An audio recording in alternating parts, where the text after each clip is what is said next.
Good day, everyone. So, continuing on what Anna Jane have discussed, I will tackle about personality as a predictor.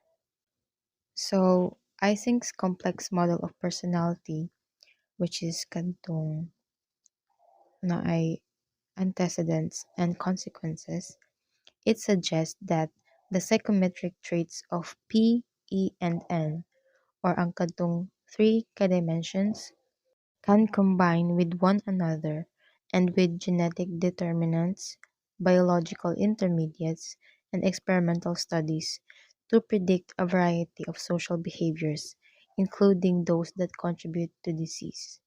So, ang tulo kuno ka dimensions, which is katong psychoticism, extroversion, and neuroticism, if we are to combine them, makapredict sila sa kasi mga social behaviors and kadto sang mga factors nga maka-contribute sa isa ka sakit. Personality and behavior. An effective theory of personality should predict both proximal and distal consequences. So, according to Eysenck's model of the major components of his theory of personality, psychoticism, extroversion, and neuroticism should predict results of experimental studies as well as social behaviors. Recall that Eysenck's theory assumes that extroversion kay product siya sa low cortical arousability. Therefore, introverts, compared sa extroverts, they should be more sensitive to a variety of stimuli and learning conditions. Interaction exists between personality dimensions and learning styles. So, Eysenck further argued that many psychology studies have reached erroneous conclusions because they have ignored personality factors. For example, ang studies sa education comparing the effectiveness of discovery learning and traditional reception learning have often produced either conflicting differences or no differences. So, kaning active discovery learning is learning by doing, meaning ang mga students, they are tasked to discover certain things by themselves. Na kanang murag pasagdaan lang sila nga maka-discover.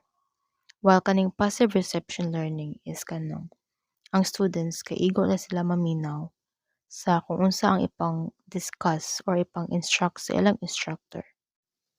I think believe that kani nga mga studies wala sila nag-consider nga ang extroverted children mas prefer nila and for them they would do better with a more active discovery learning.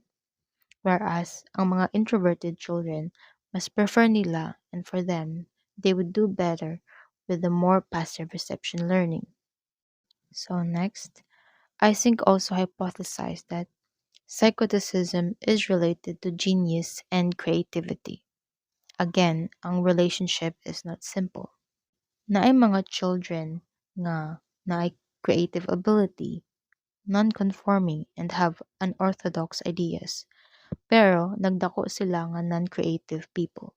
Eysenck found an evidence that these people lack the persistence of high P scorers or high psychoticism scorers.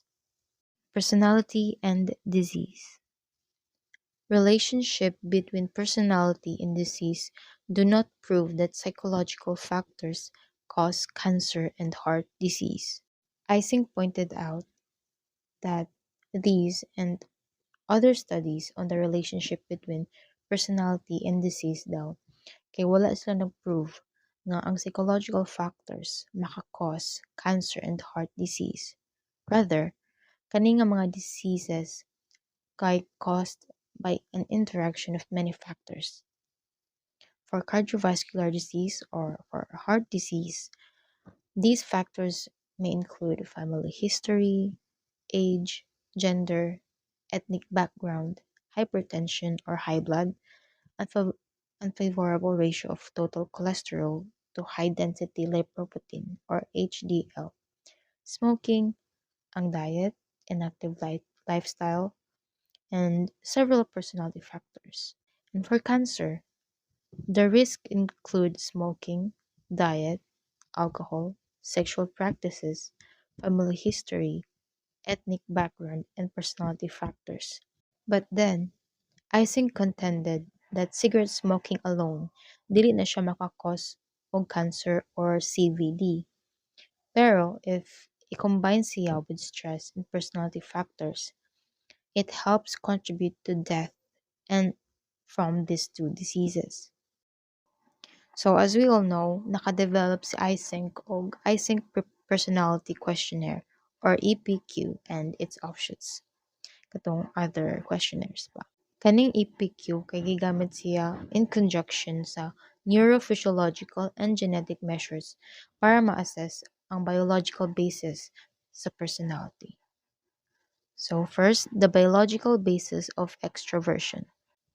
One of the major thrusts of Ising's theory is that personality dimensions are not arbitrary creations of culture but rather results siya sa basic genetic and neurophysiological makeup sa isa ka tao. If naay biological basis to personality, two key assumptions should hold true. First, neurophysiological differences should exist between people high on one end of a dimension, for instance, introversion, and those high on the other end of that dimension, or for instance, again, extroverts. Second, the basic personality dimensions should be universal and not limited to a given culture.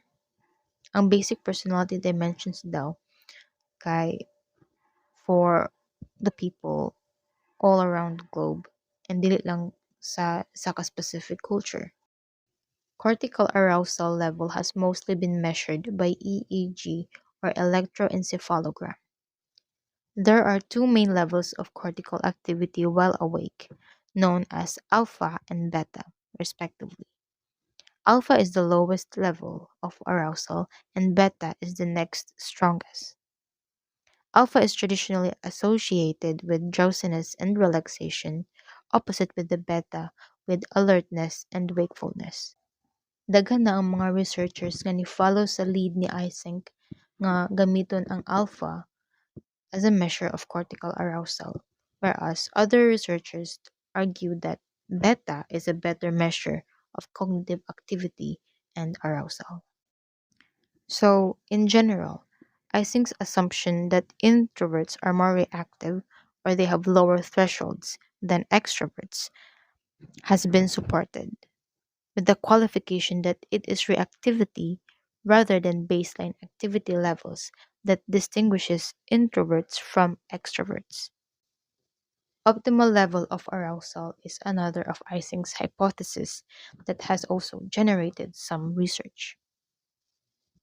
Eysenck theorized that introverts should work best in environments of relatively low sensory stimulation, whereas among extroverts should perform best under conditions of relatively high sensory stimulation.